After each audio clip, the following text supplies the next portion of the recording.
Welcome to Falcon computer academy. मैं हूं केवल विजय और मैं आज आपको एमएस वर्ड में पढ़ाने जा रहा हूं वर्किंग रूल्स के बारे में कि एमएस वर्ड में कोई भी असाइनमेंट क्रिएट करने से पहले आपने किन रूल्स को फॉलो करना है ताकि आप एक अच्छी रिपोर्ट, एक अच्छी असाइनमेंट आप क्रिएट कर सकें।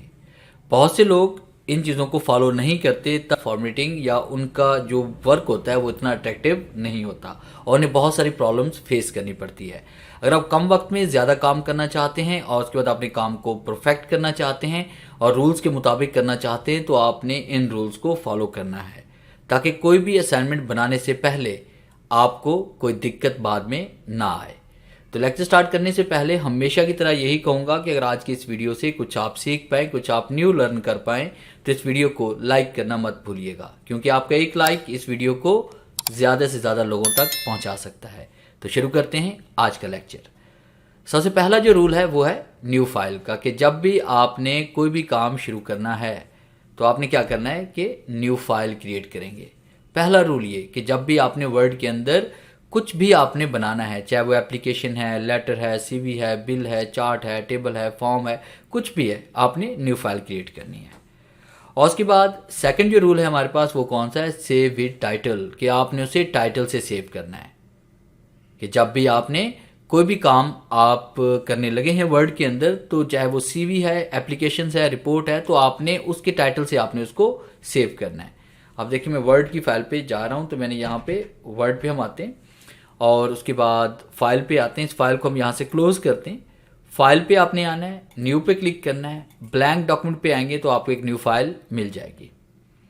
अब उसके बाद आपने फाइल पे आना है, फौरन इसको आपने सेव करना है, सेव विद टाइटल, कि हम यहाँ पे सेव पे क्लिक करेंगे, ब्राउज पे क्लिक करेंगे तो आपके सामने ये बॉक्स ओपन हो जाएगा। तो यहाँ से हमने इसको नाम देना है, जैसे मैंने यहाँ पे दे दिया budget sheet, budget sheet for the month of July कर लेते हैं 2021। और उसके बाद जैसे हम सेव करेंगे तो ये फाइल आपके पास सेव हो चुकी है। उसके बाद जो दूसरा रूल हमारे पास है वो तीसरा रूल जो हमारे पास है वो कौन सा है, पेज सेटअप, कि आपने जब भी कोई भी आपने असाइनमेंट बनाने आप लगे तो उससे पहले आपने पेज सेटअप करना है। आपने पेपर का साइज देना है, आपने मार्जिन सेट करना है, आपने ओरिएंटेशन सेट करनी है, आपने स्पेसिंग सेट करनी है। कि आपने यहाँ पे वर्ड में आना है, उसके बाद आप यहाँ पे क्लिक करेंगे लेआउट पे, लेआउट पे क्लिक करने के बाद आफ्टर स्पेसिंग आपने 0 कर लेनी है। बाद में ज़रूरत के मुताबिक आपसे कम या ज़्यादा कर सकते हैं, फिलहाल आपने 0 रखनी है। फिर उसके बाद साइज़ पे आएंगे और आपने पेपर साइज सेलेक्ट करना है। 3 स्टैंडर्ड साइज होते हैं, A4 साइज, लीगल या लेटर साइज। ज़्यादातर लोग इन्हीं पे काम करते हैं तो हम यहाँ पे A4 साइज सेलेक्ट करते हैं। फिर उसके बाद ओरिएंटेशन आपने सेलेक्ट करने के पेज को आपने पोर्ट्रेट पे बनाना है या फिर लैंडस्केप पे। तो पोर्ट्रेट या लैंडस्केप इन दोनों में से ज़रूरत के मुताबिक आप इसे सिलेक्ट कर सकते हैं। मार्जिन हम यहाँ पे देंगे नॉर्मल, ताकि चारों तरफ से मार्जिन आपका एक जैसा है। और उसके बाद आप कीबोर्ड से Ctrl+S प्रेस कर लें ताकि जो सेटिंग अभी तक आपकी हो चुकी है साथ में वो सेव हो जाए। फिर उसके बाद जो नेक्स्ट रूल हमारे पास आ रहा है वो कौन सा है, वो डाटा राइटिंग का है, कि आपने डाटा को राइट करना है। जो भी डाटा आपके पास है, चाहे वो रिपोर्ट बना रहे हैं, सीवी बना रहे हैं, तो एक बार उसको आप राइट कर लें। ऐसा कभी ना करें कि आप साथ में राइट भी कर रहे हो साथ में उसको फॉर्मेट भी कर रहे हैं। अब जैसे फर्ज कीजिए कि मैंने यहाँ पे लिखा फाल्कन कंप्यूटर अकेडमी। अब साथ में मैं इसको सिलेक्ट भी कर रहा हूँ और उसके बाद मैंने यहाँ पे होम पे क्लिक किया, फिर से बोल्ड किया, टैलिक किया, अंडरलाइन किया, कलर चेंज कर लिया, साथ में हम इसकी फॉर्मेटिंग भी कर रहे हैं। अब इसका नुकसान ये होगा कि आइंदा जब भी आप यहाँ पे क्लिक करेंगे और उसके बाद नेक्स्ट लाइन लिखेंगे तो साथ में वो कलर भी आ रहा है, तो ये बाद में बड़ी प्रॉब्लम क्रिएट करता है। तो आपने ऐसा नहीं करना। आपने क्या करना है, जब भी आप काम शुरू करेंगे तो सबसे पहले आपने डाटा राइट करना है। जैसे कि मैंने यहाँ पे लिखा ऑफिस मैनेजमेंट, ये मेरे पास एक हेडिंग हो गई, इसे मैंने टाइप किया वर्ड और उसके बाद मैंने टाइप कर लिया एक्सेल और उसके बाद मैंने टाइप कर लिया पावर पॉइंट। और उसके साथ मैं यहाँ पे = रैंड लिख के ब्रैकेट शुरू ब्रैकेट क्लोज कर लेते हैं, एंटर करते हैं तो आपके पास एक पैराग्राफ भी आ चुका है। अब डाटा राइट हो चुका है। डाटा राइट करने के बाद क्या करने वाले, यहाँ पे हमने टाइटल सेट करना है, हेडिंग को सेट करना है हमने यहाँ पे, और उसके बाद पैराग्राफ की अलाइनमेंट को, और उसके साथ हम पैराग्राफ के फॉन्ट साइज को यहाँ पे सेट करने वाले हैं। तो हमारे पास जो नेक्स्ट रूल आ रहा है वो कौन सा होगा, फॉर्मेटिंग का, कि पांचवा रूल जो हमारे पास है वो फॉर्मेटिंग है।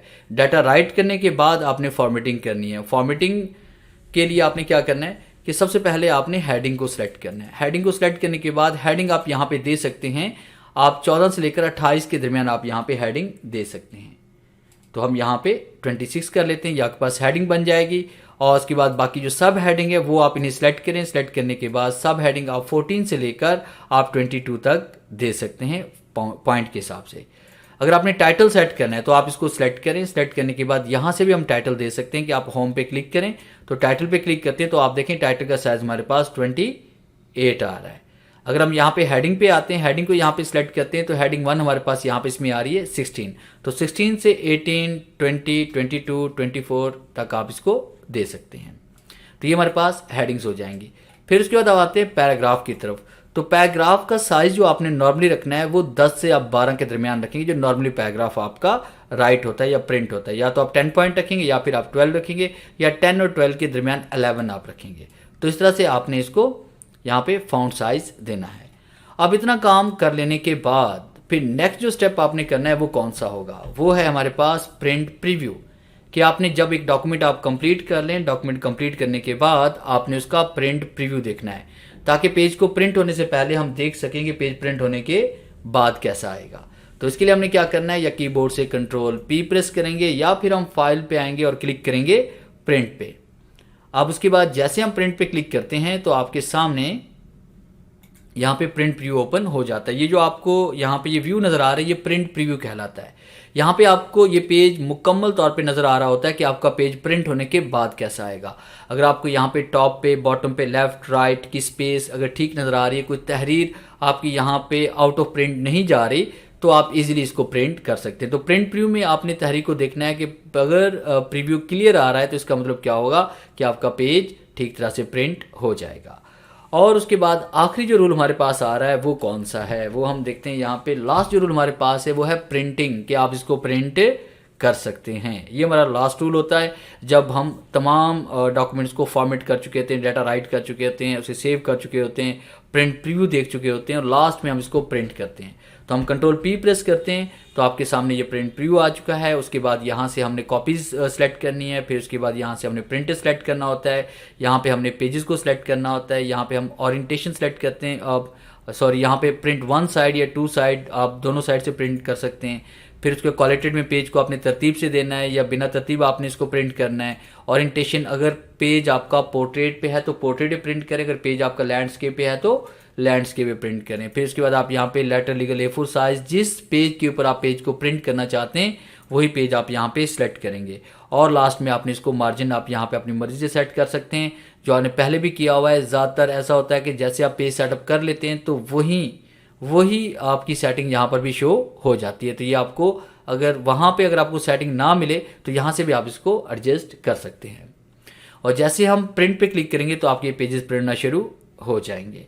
तो ये था हमारा आज का लेक्चर, जिससे मैंने आपको पढ़ाया कि किस तरह से हम अपने जो वर्किंग रूल्स हैं MS वर्ड के उनको फॉलो करके एक अच्छी असाइनमेंट क्रिएट कर सकते हैं। उम्मीद है आज के लेक्चर में ज़रूर कुछ नया सीखने को मिला होगा। अगर आज की वीडियो से वाकई कुछ आपने न्यू सीखा है तो इस वीडियो को लाइक करना मत भूलिएगा। तो मिलते हैं हम नेक्स्ट लेक्चर में, तब तक के लिए गुड बाय।